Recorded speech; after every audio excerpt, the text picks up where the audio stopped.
pendek. Dalam siklus hidrologi pendek berawal dari evaporasi air laut ke atmosfer dan kemudian mengalami kondensasi di ketinggian tertentu dan membentuk sebuah awan. Awan yang tak mampu menahan beban air akan mengalami presipitasi dan menjadi hujan sehingga air jatuh kembali ke laut. Ini sebagai contohnya, gambarnya seperti ini. Dan untuk yang kedua ini ada siklus hidrologi sedang. Siklus hidrologi sedang ini terjadi ketika air laut menguap. Namun di siklus ini uap air akan terbawa oleh angin menuju ke daratan, lalu berubah menjadi awan di ketinggian tertentu karena kondensasi awan. Kemudian awan tersebut jatuh ke daratan, meresap ke dalam tanah, sebagian terbawa aliran air permukaan seperti sungai, got, dan sebagainya. Air pun akan melewati berbagai macam saluran sehingga kembali lagi ke laut.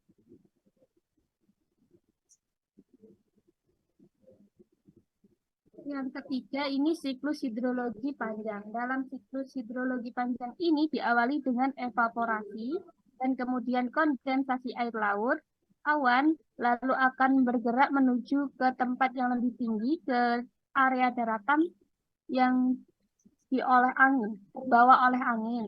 Awan tersebut akan berkumpul dengan uap air dari evaporasi danau dan sungai, serta transpirasi tumbuhan. Uap air menjadi dingin dan berubah menjadi memiliki saat musim dingin di ketinggian tertentu. Bongkahan es di pegunungan akan meluncur ke tempat yang lebih rendah akibat gravitasi dan disebut dengan glacier. Glacier ini terkena suhu tinggi kemudian mencair dan mengalir melalui perairan darat yang akan kembali ke laut. Contohnya. Yang ketiga ini ada struktur vertikal laut. Dalam struktur vertikal laut ini ada tiga. Yang pertama ada lapisan homogen atau mixed layer. Yang kedua ada lapisan termoklin. Yang ketiga ada lapisan dalam. Untuk lapisan homogen ini lapisan yang tercampur sempurna oleh pengaruh angin dan gelombang yang menimbulkan turbulensi yang terdapat mengaduk lapisan atas dari air laut, permukaan air laut.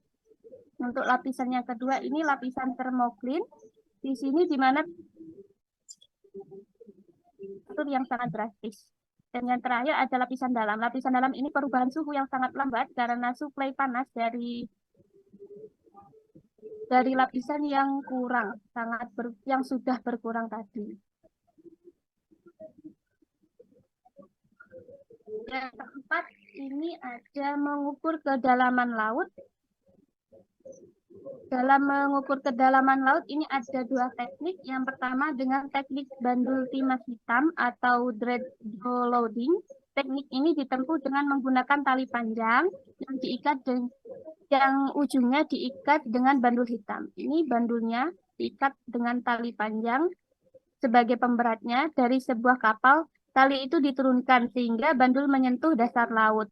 Selanjutnya panjang tali diukur dan itulah kedalaman lautnya. Di sini juga ada kelemahannya. Cara ini sebenarnya tidak begitu tepat karena tali ini tidak bisa tegak lurus akibat pengaruh arus laut, dan juga di samping itu kadang-kadang bandul tidak sampai ke dasar laut karena tersangkut karang atau bebatuan yang ada di laut. Cara ini juga memerlukan waktu yang lama.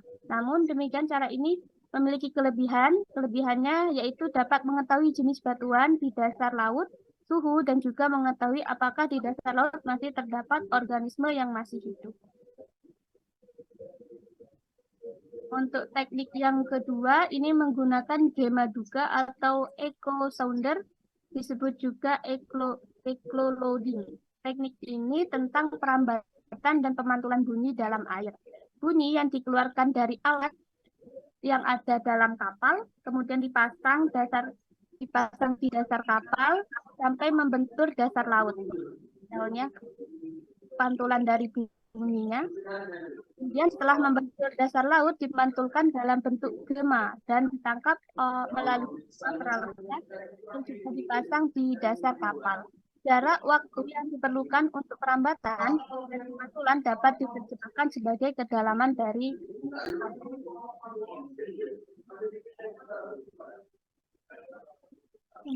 ini pengukuran kedalaman laut. Salah satu manfaatnya dari pemantulan bunyi tadi yakni untuk mengukur kedalaman laut atau tempat. Di sini ada rumusnya. Rumusnya itu S sama dengan V per T dibagi 2. S-nya ini jarak atau kedalamannya, satuannya meter, V-nya cepat rambat bunyi, satuannya meter per sekon, dan yang T-nya satuannya waktu, satuannya sekon.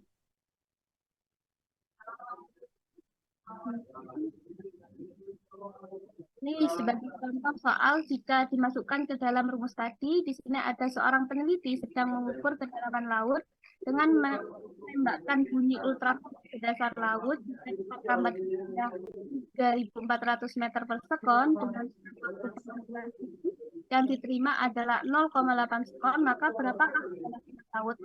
Yang pertama ke dalam rumus, B-nya B-nya 3.400 meter per sekon dikali dengan waktunya 0,8 sekon dibagi 2, menghasilkan 1.360 meter. Kegunaan dari pengukuran kedalaman laut ini ada 4, bisa gunakan. Yang pertama ini untuk mengidentifikasi jenis-jenis lapisan sedimen dasar laut atau sub-bottom profilers. Kemudian ini dapat mencari kapal-kapal yang karam di dasar laut. Ini pemetaan dasar laut atau seabed mapping. Dan yang terakhir dapat menentukan jalur pipa dan kabel di bawah dasar laut untuk fungsinya. Dan ini referensi yang saya gunakan untuk menyusun materi ini. Dan presentasi dari saya, kurang lebihnya saya mohon maaf. Jika ada pertanyaan, silahkan teman-teman. Atau mau menanggapi dari presentasi saya tadi. Monggo.